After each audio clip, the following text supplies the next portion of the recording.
Bonjour à toutes et à tous et bienvenue à tous les fans de football, j'espère que vous allez bien. Aujourd'hui dans cette vidéo on va traiter ensemble de deux actualités autour du Real Madrid. La première sera autour des rumeurs qui envoient Barella au Real Madrid et tous les observateurs qui aimeraient bien voir Barella au Real Madrid aujourd'hui pour compléter ce qui nous manque au milieu de terrain. Du coup je vais donner mon avis sur ce joueur qui est quand même assez connu, assez incroyable et voir si vraiment il complète à merveille ce que l'on a et si on en a vraiment besoin ou pas. Et de l'autre côté on parlera du numéro 10 que Luka Modric laisse après plus de 10 ans au club. Aujourd'hui, qui va l'avoir entre Mbappé et Arda Güler? Je vais donner mon avis et bien sûr vous donnerez le vôtre en commentaire. Et comme d'habitude, si t'aimes mes vidéos, que tu sois fan du Real, du Barça, du PSG, de City ou ce que tu veux, n'importe quel supporter du monde est le bienvenu sur ma chaîne YouTube, tant qu'on partage notre passion avec respect et bienveillance. Bienvenue à tous. Alors pour parler de Nicolo Barella, alors évidemment je vais pas vous faire l'offense en tout cas de vous le présenter parce que vous le connaissez déjà, c'est quand même un des meilleurs joueurs du monde à son poste, un des meilleurs milieux de terrain depuis des années, que ce soit notamment avec l'Inter Milan où il rayonne en Serie A, en Coupe d'Italie, en Champions League, quelqu'un qui rayonne aussi en sélection. Il a quand même remporté une fois l'Euro avec l'Italie, il est quand même allé plusieurs fois en finale de Ligue des Champions, il a sorti des masterclass en Ligue des Champions contre les meilleures équipes comme le Barça par exemple. Mais aujourd'hui, Barella, qui évidemment a franchi des paliers, que ce soit notamment sous la tutelle d'Antonio Conte, avec Inzaghi, où tactiquement il a pu progresser de manière phénoménale d'année en année, et en plus développer ce côté buteur, ce côté passeur, ce côté décisif qui lui manquait surtout au début de sa carrière, mais quelqu'un aussi qui a compensé certaines lacunes techniques au départ par une grosse activité physique et a ensuite progressé de plus en plus techniquement. Quelqu'un aujourd'hui maintenant qui est capable en tout cas de faire énormément de différences, que ce soit offensivement parlant ou défensivement parlant. Moi c'est un des joueurs qui m'a le plus marqué par sa progression. À l'époque quand je le voyais pas, tu vois, devenir aussi fort. Sauf qu'aujourd'hui, le mec est capable de récupérer un nombre incalculable de ballons. Sur 10 duels, il va en gagner 8 ou 9 minimum. Tellement il est hargneux, tellement il se place bien, tellement il anticipe bien, etc. Le mec, quand il a la balle dans les pieds, qu'il y a un pressing ou pas, le ballon lui brûle pas les pieds. Il prend les bonnes décisions, il tempère, en tout cas avec ses coéquipiers. En plus, il est toujours en mouvement pour apporter des solutions et se déplacer dès qu'il a donné pour la récupérer. Et pour moi, ça, c'est un joueur qui comprend le football et qui pue le football, qui a un très bon QI foot parce qu'il sait lâcher la balle au bon moment, il sait quand il faut frapper, quand il faut avancer. En plus, il a la caisse et la technique et en tout cas la vitesse aussi pour pourquoi pas casser des lignes balle au pied pour faire progresser son équipe et monter le bloc.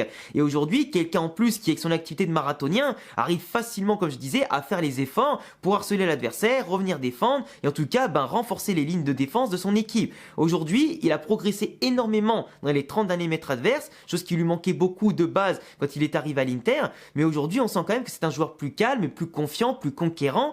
Et globalement, c'est même carrément un leader sur le terrain. Et évidemment, au Real Madrid, tu as besoin d'avoir des joueurs comme ça, qui ont de l'expérience, qui ont joué déjà des grands matchs comme des finales, qui ont remporté des trophées, qui ont déjà joué en plus dans un schéma tactique comme le veut Xabi Alonso, c'est-à-dire à 3 défenseurs et 5 milieux de terrain. Donc aujourd'hui, il aurait l'expérience, il a le bagage technique, le bagage physique, le bagage tactique. Et pour moi, évidemment que Barella, s'il venait au Real Madrid, c'est un grand oui. Au-delà d'un prix qui serait de 60-80 millions, voire plus, parce que l'Inter Milan va pas lâcher un de ses leaders comme ça, pour moi ce serait un grand oui au-delà du prix. Après pourtant, c'est un joueur qui a déjà 28 ans, il va avoir 29 ans et il faut pas oublier que le Real n'est pas trop fan de base d'acheter des joueurs aujourd'hui entre 29, 30, 31, du moins dépenser beaucoup d'argent. S'ils arrivent libres, pourquoi pas, mais quand tu dépenses beaucoup d'argent pour un transfert à court moyen terme, forcément le Real peut être un peu refroidi. Là où en plus Barella a bientôt 29 et déjà entre guillemets au prime de sa carrière. C'est très rare d'avoir des joueurs comme Luka Modric qui arrive au Real à 28 ans et qui repartent à 40. Ça, c'est plus une exception qu'autre chose.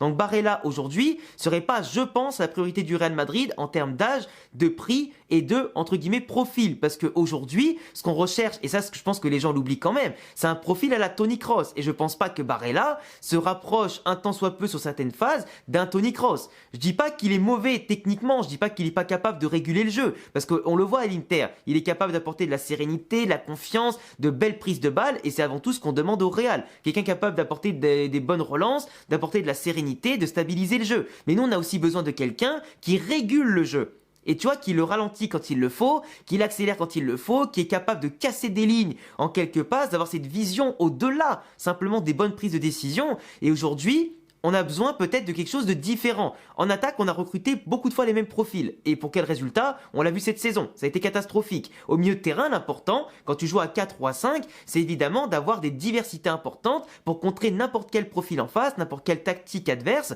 Et aujourd'hui, je pense que avec Jude Bellingham, les Kama, les Tchouaméni, les Valverde, etc., dans ces profils assez physiques et qui peuvent courir et couvrir une large partie du terrain, on a déjà ce qu'il faut. Même si lui, c'est un très bon harceleur sur le terrain et quelqu'un qui est, comme je l'ai dit, très bon techniquement, moi je préfère plus un profil à la Kroos, et là où j'irais plutôt chercher à Angelo Stiller. Angelo Stiller, il est plus jeune, il a 24 ans, bientôt 25, il coûterait 40 millions grand max au lieu des 80 de Barella, et de l'autre côté il est plus jeune, donc ça veut dire qu'à plus long terme, tu peux compter sur lui et amortir le transfert. Surtout que dans les qualités footballistiques, validées par Toni Kroos lui-même, c'est plus ce qu'on recherche, quelqu'un de plus reculé. Nous on n'a pas besoin d'avoir un énième marathonien qui court et qui va harceler l'adversaire, on a besoin de quelqu'un d'un peu plus reculé, qui va t'apporter tout ce qui manque dans sa sérénité, cette confiance dans le jeu. Et aujourd'hui, quelqu'un capable de résister à un bon pressing, de faire bien jouer les autres autour de lui, évidemment que j'irais plus sur un Angelo Stiller pour toutes les raisons que j'ai évoquées, même si lui il n'a pas l'expérience, qu'il n'a pas joué beaucoup de trophées, qu'il n'en a pas gagné beaucoup à part la Coupe d'Allemagne cette saison, qu'il n'a pas encore un grand rôle en sélection d'Allemagne, qu'il n'a pas, il n'a pas cette expérience-là, il n'a pas cette aura de grand joueur pour l'instant Stiller. Mais c'est à nous aussi, pourquoi pas, d'en faire un grand joueur. Là où Barella est déjà un très bon joueur, qui a plus rien à prouver, même si lui, t'as beaucoup moins, entre guillemets, de peur de le signer en termes de qualité footballistique. Moi, j'ai peur qu'il n'arrive pas forcément à maintenir cette activité sur 2, 3, 4 ans, tu vois. Parce que si c'est pour signer quelqu'un pour 1 ou 2 ans, sachant que Bellingham sera pas là à cause de son opération à l'épaule pendant 3-4 mois, ça m'intéresse pas. Moi, j'ai besoin de quelqu'un à long terme, capable, pourquoi pas, de bonifier aussi ceux qui sont à côté. Et mettre un Angelo Stiller à côté d'un Arda Güler, dans l'absence de Bellingham et tout, avec Valverde à côté, ça peut être vraiment phénoménal. Ça peut être vraiment phénoménal.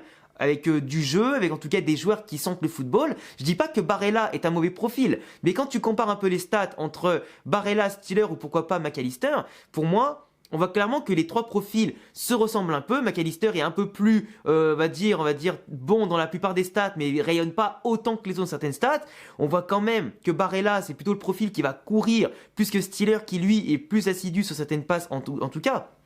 Mais aujourd'hui, Stiller, c'est peut-être le profil moins clinquant, mais Barella, l'option plus clinquante 5 étoiles. Mais en termes de profil pur, même s'il serait titulaire indiscutable, je pense, au Real aujourd'hui, surtout avec la transformation que peut en faire Alonso, je préférais un Angelo Stiller. Après, je sais pas si vous êtes d'accord, mais je le répète, aucun des profils évoqués n'est mauvais. Évidemment qu'ils apporteraient énormément dans le jeu, la tactique, la défense, l'attaque et ce que tu veux, mais aujourd'hui on a plus besoin d'un Toni Kroos bis, donc Angelo Stiller, qu'un autre marathonien sur le terrain, qu'on possède déjà en plusieurs répliques. Je kiffe Barella, mais pour moi, honnêtement, pour ce mercato, vu le prix et tout ça, j'irai plutôt sur quelqu'un d'autre. Et sinon, pour parler du numéro 10, alors évidemment, vous avez tous vu la scène, comme quoi Modric, il a donné son maillot, son dernier maillot numéro 10 à Arda Güler. Évidemment, c'est lourd de symbolique, c'est lourd en communication, c'est lourd en tout cas en message transmis au Real Madrid, au-delà de ce qui a été transmis aux supporters sur les réseaux. Luka Modric a choisi son héritier. Tout comme Toni Kroos a choisi son héritier avec Valverde, son numéro 8. Valverde qui était extrêmement fan de Toni Kroos, qui s'en est jamais caché, qui l'a toujours avoué publiquement et qui en plus était très ému quand il lui a donné. Arda Güler c'était pareil, avec entre guillemets son fanatisme pour Kroos et pour Luka Modric. Il a toujours été un peu timide à leur côté de base, il a toujours été impressionné, et en tout cas le voir évoluer avec potentiellement le numéro 10 sur le dos, ce serait parfait. Et là Luka Modric, en tant que légende du club, a quand même mérité de choisir son successeur, parce qu'on sait très bien à quel point des fois le club, pour des opérations plus marketing et commerciales, est capable de filer des numéros à n'importe qui, et des fois ça a été un flop total. Après, le fait que Kylian Mbappé n'a jamais demandé le 10, le fait que Mbappé respecte Luka Modric, qu'il a pris le 9 de Benzema et tout ça, le fait évidemment que Rodrigo avec son 11 va potentiellement partir, qui va libérer un autre numéro intéressant dans le 11, aujourd'hui ça peut rabattre les cartes sur plein de choses, même si je pense que le 11 sera sûrement donné à Massantono. Ça dépend encore si Rodrigo s'en va ou pas. Mais ce que je veux dire, c'est qu'aujourd'hui, Kylian Mbappé, il a le 10 en équipe de France, et peut-être que le Real voit en Kylian Mbappé son KM10, tout comme avec l'équipe de France, pour pouvoir pas avoir la même synergie en club comme en sélection, comme CR7 là en club, en sélection le numéro 7 par exemple, où Messi avait toujours le même numéro aussi. Tu vois, peut-être que vouloir faire ça pour faire exploser les ventes de maillots, être plus bankable qu'avec le numéro 9, à voir, tout est possible et tout. Mais pour moi, si le club aujourd'hui a bien sûr toujours cette classe qui le respecte tant, qui l'impose tant comme le plus grand club du monde, pour moi, tu dois donner le numéro 10 à Arda Güler. Parce que au-delà de l'aspect commercial et ce que tu veux, Mbappé, tu pourrais lui donner le numéro 0 que ces maillots se vendraient quand même. Là où Arda Güler, il détient dans ses pieds et dans sa tête footballistique et dans son profil tout ce qui correspond à un vrai numéro 10. Et pour moi, c'est lui l'avenir du foot, il fait partie de l'avenir de la Turquie, de l'avenir du Real Madrid. Et pour moi, aujourd'hui, Arda Güler, depuis le début, il est signé comme le successeur de Modric. Donc pour moi, s'il faut donner le numéro 10 à quelqu'un, c'est à lui. Et comme je l'ai dit, Mbappé, quoi qu'il arrive, il est bankable. Donc à un moment donné, faut arrêter de saouler tout le monde. Si il y a une volonté à transmettre, c'est bien celle-ci. Et pour moi, Arda, il a certes pas beaucoup joué titulaire pour l'instant. Il s'est quand même bien révélé au Mondial des clubs dans la nouvelle tactique de Xabi Alonso. Et je suis persuadé qu'à partir de maintenant, s'il joue quand même et de manière qualitative et qu'il mérite de jouer encore plus, il va faire des grandes saisons, il va exploser et enfin confirmer toute l'attente qu'on a en lui. Et là, le numéro 10, tout comme Ozil le portait, tout comme Modric l'a porté, etc. et comme d'autres grands joueurs du Real Madrid l'ont porté, je suis certain qu'il en sera le digne héritier et qui, pourquoi pas, sera le prochain qui le donnera de lui-même à son successeur, mais en tant peut-être que légende du Real Madrid. En tout cas, c'est tout ce que je lui souhaite. Enfin bref les amis, c'est tout pour cette petite vidéo. Dites-moi en commentaire ce que vous en pensez des différents sujets. Est-ce que Barella est le profil parfait ou vous préférez un McAllister, un Angelo Stiller pour plein de raisons qui vous sont propres, ou pourquoi pas si vous êtes d'accord avec mes arguments ou pas. Est-ce que Mbappé ou Arda Güler aura le 10? À vous de me le dire. Et puis en tout cas, abonnez-vous, cochez la cloche, mettez le petit pouce bleu et pourquoi pas un petit commentaire en tout cas sur la vidéo. Et je vous dis à très vite pour une prochaine vidéo. Ciao.